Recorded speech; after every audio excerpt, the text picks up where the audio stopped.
ঈমান ভঙ্গের মৌলিক 10টি কারণ।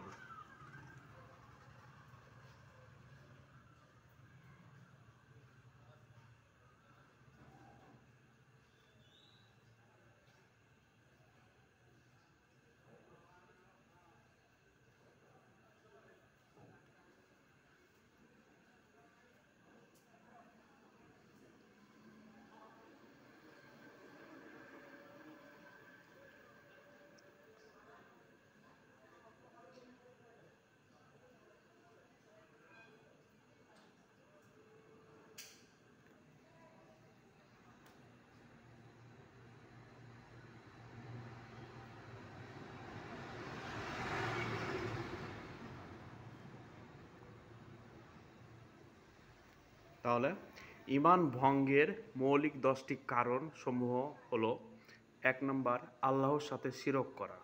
2 নম্বর, বান্দা ও আল্লাহর মাঝে অন্য কাউকে মাধ্যম বানানো। 3 নম্বর, মুশরিকদের কাফির মনে না করা, তাদের কুফরির ব্যাপারে সন্দেহ কিংবা তাদের ধর্মকে সঠিক মনে করা।